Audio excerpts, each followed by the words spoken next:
বাবা, বইমেলা থেকে লিখছি। হাজারো কোলাহলের মধ্যে লিখছি।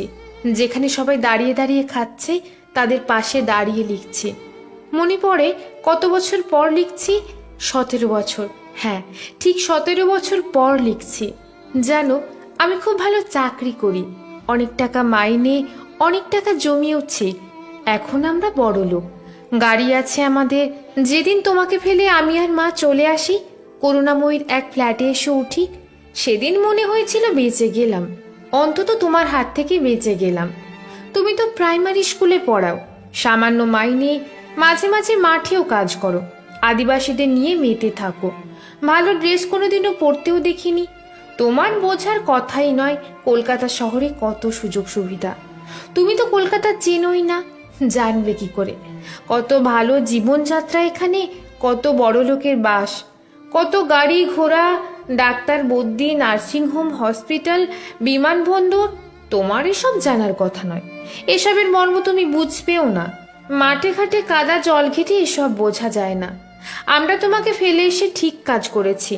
আমার সামান্য হলেও মনে পড়ে তুমি মাকে ধমকে রাত জেগে পড়তে বাধ্য করতে, কত কম্পিটিশনের বই কিনে দিতে, মাকে চাকরির পরীক্ষা দিতে নিয়ে গেছো কত জায়গায়। একদিন মা চাকরি পেল, মায়ের হাতে টাকা এলো, সে কি আনন্দ তোমাদের, মায়ের, তোমার। তারপর মা ধীরে ধীরে পাল্টাতে লাগলো। মা চেয়েছিল শহরের আধুনিক জীবনযাত্রা, তুমি মাকে তাই দিয়েছ। কিন্তু নিজে আমাদের সঙ্গে আসনি, রয়ে গেছো গ্রামে। কিভাবে যেন শেষ যোগাযোগটাও ছিন্ন হয়ে গেল। হয়তো মা চায়নি তোমার সঙ্গে যোগাযোগ রাখতে। মা তোমাকে প্রায়ই বলতো আনস্মার্ট, কিচ্ছু জানো না, পড়াশোনা করে না, শহরের আদব কায়দা শিখলো না লোকটা। চাকরি পাওয়ার পর মা ধীরে ধীরে বদলে গেল, আধুনিক হলো, গ্রাম ছেড়ে শহরে এলো। কিন্তু তুমি বদলালে না, সেই গ্রামেই রয়ে গেলে গেউ ভূত হয়ে।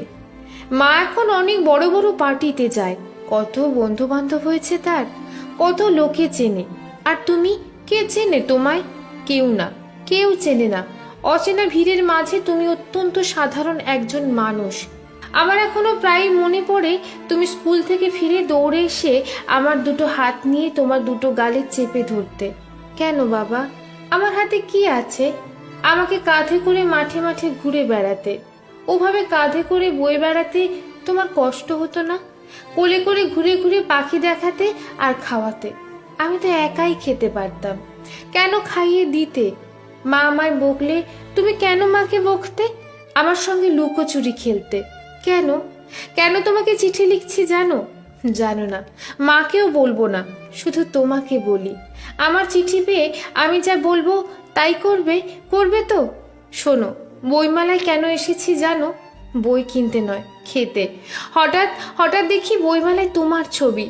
ভাবলাম ভুল দেখছি, কাছে গিয়ে আবারও দেখলাম, হ্যাঁ ঠিক চিনেছি। নিচে তোমার নাম লেখা, আমার বাবার নাম লেখা। তুমি গতকাল এখানে বক্তৃতা দিয়ে গেছো। কি আশ্চর্য, তুমি এসেছিলে বইমেলায় বক্তৃতা করতে, কলকাতার সভ্য মানুষের সামনে বক্তৃতা করতে। আমার বাবা বক্তৃতা করতে এসেছে বইমেলায়। বিশ্বাস হচ্ছিল না। জানো, ঠিক তখনই আমার এক বন্ধু ফোনে বলল, অধীর চক্রবর্তীর তুমি পারবে বইটা যেন আমি কিনে নিয়ে যাই। আশ্চর্য, অধীর চক্রবর্তী তো আমার বাবার নাম। তুমি বই লেখো, সত্যি বই লেখো? বলনি তো কোনোদিন। আমার বন্ধু জানে, আমি জানি না। ভাবলাম দেখি তো বইটা খুঁজে, আমার বাবার লেখা বইটা কেমন। জানো, খুঁজতে হলো না, আমার পাশে দাঁড়িয়েই একজন তোমার বইটা দেখছিল, বইটার প্রশংসা করছিল তার বান্ধবীকে। তুমি নাকি খুব ফেমাস রাইটার। গতকাল এরে তোমার সই নিতে পারতো বলে এরা আফসোস করছিল। সব শুনে জানো, বইটা আমি কিনেছি, তোমার সব লেখা বই কিনেছি। বইগুলো অনেকক্ষণ বুকে জড়িয়ে রেখেছিলাম, এখনো রেখেছি। বারবার গন্ধ শুকছি, বারবার শুকে শুকে তোমার আবেশ স্পর্শ নিচ্ছি। এই বইগুলো আমি মাকে দেব, কিন্তু বলবো না তোমার লেখা। মা দেখে চমকে যাবে, মাকে আমি চমকে দেব। মা যখন বইগুলোর পৃষ্ঠা উল্টে পাল্টে দেখবে, আমি তাকিয়ে দেখবো মায়ের অনুভূতি, তাকিয়ে দেখবো মায়ের মুখখানি, চোখ দুখানি। তবে একটা কাজ তুমি ভালো করনি বাবা, মাকে উৎসর্গ করেছো বই, আমাকে উৎসর্গ করেছো। কিন্তু কেন? আমরা তো তোমার কোনো উপকার করিনি। দিনের পর দিন শুধু অপমান করেছি, অবহেলা করেছি। আমরা শহুরে লোক বলে গর্ব করেছি, আর তোমায় গ্রাম্য লোক বলে অবহেলা করেছি, অমান্য করেছি। এবার শোনো, আসল কথা বলি। কেন তোমায় হোয়াটসঅ্যাপে চিঠি লিখছি সে কথা বলি। বলো তো বাবা, আমাদের বাড়িটা কি সেই আগের মতোই আছে? সেই টিনের ভাঙা ঘর, ঘরে বৃষ্টির শব্দ শুনে ঘুমাতাম আমরা, উঠোনের ওপর সেই পেয়ারা গাছটা যার ভিতরটা টকটকে লাল। সন্ধেবেলা এখনো ঠাকুমা তুলসী তলায় শঙ্খ বাজায়। পাশের বাড়ির পাপান প্রতিদিন আসে খেলতে আমাদের বাড়ি। গোয়ালা কাকু প্রতিদিন সকালে দুধ নিয়ে আসে এখনো।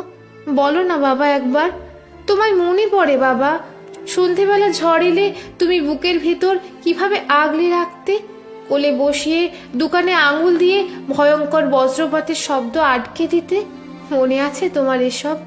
ও, বাড়ি বাড়ি শুধু এলোমেলো কথা লিখে ফেলছি, আসল কথা বলতেই ভুলে যাচ্ছি। তোমার মেয়ে তোমার কাছে ফিরে যেতে চায় বাবা।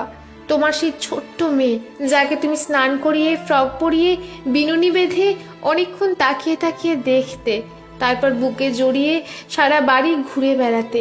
মা কালো কাজলের টিপ পরাতে এলে তুমি ধমকে বলতে, আমার এত সুন্দর মেয়েটার কপালে কালো টিপ কেন? হবে না, যাও। তারপর তুমি এক দৌড়ে চলে আসতে আমাকে নিয়ে বড় রাস্তায়, আমায় নিয়ে লুকিয়ে পড়তে গাছের আড়ালে। মনে আছে বাবা, আমাকে কোলে নেওয়ার জন্য কিভাবে হাত বাড়িয়ে থাকতে তুমি? মনে আছে তোমার? আমি যেদিন ফিরবো তুমি পথে ওভাবেই দাঁড়িয়ে থাকবে, কিন্তু ঠিক ওইভাবে। আমি দৌড়ে গিয়ে তোমায় জড়িয়ে ধরবো, আমার বাবাকে জড়িয়ে ধরবো। দেখো বাবা, তোমার মেয়ের চোখের জল কেমন তোমার লেখা বইয়ের উপর পড়ছে। দেখো দেখো, বইগুলো সব ভিজে গেছে। এই ভেজা বইগুলো নিয়েই তোমার কোলে ফিরবো। তুমি বাড়িতে, না না বাড়িতে নয়, পথে। তুমি সেই পথে ছোট্টবেলার মতোই হাত বাড়িয়ে দাঁড়িয়ে থেকো থেকো কিন্তু। ইতি তোমার মেয়ে। কলমে বাবুরাম মণ্ডল, পাঠে রুম্পা বিশ্বাস।